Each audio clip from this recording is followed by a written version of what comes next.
బాపట్ల జిల్లా అద్దంకి నియోజకవర్గంలో మంత్రి గొట్టిపాటి రవికుమార్ పర్యటన.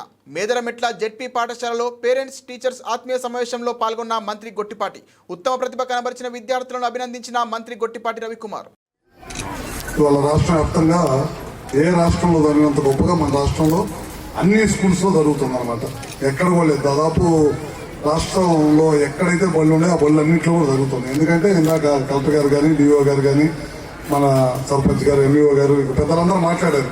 అన్ని ఎందుకు జరపాల్సిన అవసరం ఏముందని చెప్పి. ముఖ్యంగా పేరెంట్స్ గాను తల్లిదండ్రులకి ఉపాధ్యాయులకి మంచి సంబంధాలు ఉంటే కనుక పిల్లల భవిష్యత్తు బాగుంటుందనే ఉద్దేశంతో ఈ కార్యక్రమం ముఖ్యమంత్రి నారా చంద్రబాబు నాయుడు గారు అట్లానే లోకేష్ గారు పాదయాత్ర చేసినప్పుడు చాలా మంది అడుగడుగున రకరకాల సమస్యలు చెప్తా ఇది కూడా ఒక మంచి సమస్యగా చెప్పారు. విద్యా వ్యవస్థ బాగుండాలి, బాగుంటే కనుక దేశ భవిష్యత్తు బాగుంటుంది అనే ఉద్దేశంతో ఇవాళ ఈ కార్యక్రమం చేపట్టడం జరిగిందనమాట. నాకు పిల్లలు అడిగారు 2-3 విషయాలు. ఒక రూమ్ కావాలన్నారు, తొందరలోనే తప్పకుండా చేసి పెడతాం. అట్లానే మగ పిల్లలకి బాత్రూమ్స్ అడిగారు, అవి కూడా చేస్తాం. ఇప్పుడు పూర్ణచంద్రరావు గారు కనపడతా ఓ సైకిల్ స్టాండ్ కడతాను, అది ఆయన బాధ్యత పెడుతున్నాను. ఆయనే ఊర్లో అందరి దగ్గర తిరిగి డబ్బులు వసూలు చేసి ఆయన చేతులు వెనక కట్టాలి, అందుకే ఆయన చేత మాట్లాడించింది. అది ఆయనకు అప్పచెప్పాను.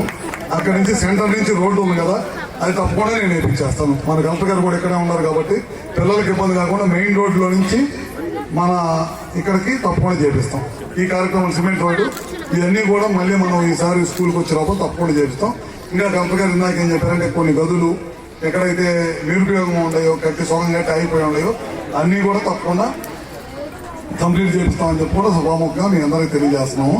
ముఖ్యంగా మనం తల్లికి వందనం చాలా పెద్ద ఎత్తున ఈ సంవత్సరం కూటమి ప్రభుత్వం వచ్చిన తర్వాత మనం పెద్ద ఎత్తున దాదాపు 10,000 కోట్ల రూపాయలు ఒకేసారి తల్లుల అకౌంట్లో వేసిన కనుక లోకేష్ గారి నాయకత్వంలో ఇవాళ జరగటం జరిగింది అన్నమాట. మన స్కూల్లో కానీ మన జిల్లాలో ఇందాక డిఓ గారిని అయితే 160,000 మంది పిల్లలకి, అంతేనా 160,000 మంది పిల్లలకి వేయటం జరిగింది. గత ప్రభుత్వం ఒకరికి అట్లా ఇచ్చింది. మన ప్రభుత్వం అధికారంలోకి రాకముందు ముఖ్యమంత్రి నారా చంద్రబాబు నాయుడు గారు ఏ మాట చెప్పాడు, ఒకరున్నా, ఇద్దరున్నా, ముగ్గురున్నా, నలుగురున్నా పిల్లలందరూ చదువుకోవాలి. మనం 15,000 రూపాయలు ఇచ్చి మీ పిల్లలు నలుగురిలో ఒకరు చదివించుకోండి అనే మాట కాకుండా ఉన్న 3-4 పిల్లలు అందరూ కూడా చదువుకోవాలి అనే ఉద్దేశంతో వాళ్ళు ఇవ్వడం జరిగిందన్నమాట. పోయిన గవర్నమెంట్ 42 లక్షలు 43 లక్షల మంది పిల్లలకి ఇస్తే మన ప్రభుత్వం ఈ రాష్ట్ర వ్యాప్తంగా 67 లక్షల మంది పిల్లలకి ఇవాళ తల్లికి వందనం అనే కార్యక్రమం ద్వారా పిల్లలు తల్లుల అకౌంట్లో వేసేది. నేను ముఖ్యంగా ఎంఈఓ గారు ఉన్నారు, ఇక్కడ అందరూ ఉన్నారు. ప్రతి స్కూల్లో కూడా మీరు చెక్ చేయండి, ఎవరికైతే పిల్లలకు పడలేదో వివిధ కారణాలతో ఎందుకు పడలేదు అనేది ఇమీడియట్గా తీసుకోండి, వాళ్ళకు కూడా పడాలి. ప్రభుత్వ కార్యక్రమాలను చేసే కార్యక్రమాలు అన్నీ కూడా ప్రజలకు అందాలి. అన్ని దాంట్లో ఎక్కడైనా చిన్న మిస్టేక్స్ ఉన్నాయి, దాన్ని వదిలేసి కూర్చుంటే ప్రభుత్వం కష్టపడి పనిచేసేదానికి ఉపయోగం ఉండదు అన్నమాట. ఇదొకటి. కలెక్టర్ గారు మొన్న గ్యాస్ చెప్పారు, నేను రోజు తిరుగుతూ ఉన్నా, గ్యాస్ 90% పడ్డాయి, ఒక 10% పల్లా. ఎంఆర్ వాళ్ళని అడిగితే మాకు తెలీదు, గ్యాస్ కంపెనీ వాళ్ళకి వస్తున్నారు. గ్యాస్ కంపెనీ కాదు పథకం, అది ప్రభుత్వ పథకం. ఎంఆర్ఓ గారు కూడా బాధ్యత వహించాలి.